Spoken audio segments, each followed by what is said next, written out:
Ah, tu l'as, Victor? Oui, je nous sers un verre à boire avant que tu ne me le demandes. Ben, ce ne sont pas des âneries, on voit tout. C'est pas vrai, Pierre, elle porte une robe tout à fait décente. Oh, tu sais, pour moi, Sophie, elle est surtout comme je l'imagine. Arrête, tu me fais peur. Oh, tu peux? Là, par exemple, Sophie porte... elle porte... Mais mon Dieu, elle ne porte rien! Oh, Pierre! Mais je t'assure que d'ici, tu es complètement nu. À la Gestapo, pourquoi pas, si ça pouvait nous servir? Hein, Françoise? Quoi, moi, à la Gestapo, mais pourquoi moi? Je ne sais pas, mais enfin, vous êtes seule, les temps sont ceux qu'ils sont, personne ne vous en voudrait. Non, je ne connais personne. Je me débrouille très bien toute seule. Je n'ai encore jamais rien acheté avec mes jambes. Merci pour elle. Non mais, le docteur a raison. Nous sommes tous des patriotes, de bons Français. Nous aimons notre pays. Oui. Mais si l'un d'entre nous connaît un haut fonctionnaire, réfléchissez. Il vous est peut-être arrivé de sympathiser avec un officier de la Gestapo. Jamais de la vie. Ne soyez pas extrémiste, Pierre. Il y a des tas de gens qui connaissent des gens de la Gestapo, ils n'en meurent pas. Au contraire. Et moi, je sais que si je me noyais et que quelqu'un me tendait la main, eh bien, Gestapo ou pas, je ferais pas la fine bouche, hein, parce que dans ces cas-là, hein, voilà. Eh bien, moi, je préférais mourir plutôt que de sauver ma vie par de pareils moyens. Vous êtes complètement idiot. Oui, oui, c'est tellement inattendu. Oh, je suis désolée de vous avoir dérangé, mon colonel. Non, non, non, non, non. Rien d'important, non. Bonne soirée. Au revoir, mon colonel. Alors, je ne veux pas mourir aussi bêtement. Je ne veux pas être fusillé sans avoir défendu ma peau. Jean, je refuse de laisser faire le destin.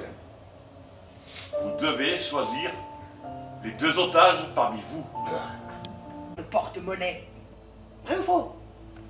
L'argent peut tout. Il suffit d'en avoir.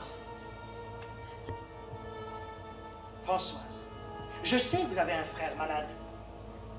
Vous pourriez considérablement améliorer son quotidien. Vous pourriez confier ce chèque à une personne de confiance parmi nous, qui le lui remettrait en main propre. Victor, Sophie, l'un de vous pourrait se sacrifier pour l'autre, non? Vous pourriez donner votre vie. Vincent, Moi, Françoise, comme ça. Combat nous fait tous fusiller, je vous le dis tout de suite.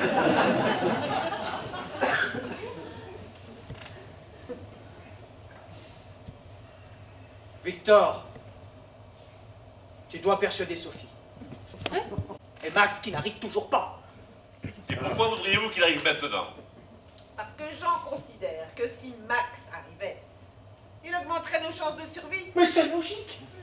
Bah oui. À partir du moment où le nombre d'otages n'augmente pas, je préférais qu'on soit plus nombreux. Mais en voilà une idée. Il n'y a pas de raison que nous payions pour les autres. J'ai quelques patients qui habitent dans le quartier qui se feront plaisir de venir prendre un petit digestif. Très bonne idée. Vincent, empêche-le de faire ça. Parce que tu crois que Comac laissera entrer ses nouveaux amis? Il ne l'a jamais su. Elle ne lui a rien dit. À 22 ans, j'ai failli me marier. Avant de me rendre à la cérémonie, je suis allé acheter une paire de gants. Le vendeur était beau comme un dieu.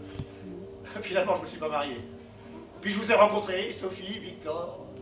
J'ai ardemment désiré Sophie, plus d'une année. Françoise, tout autant.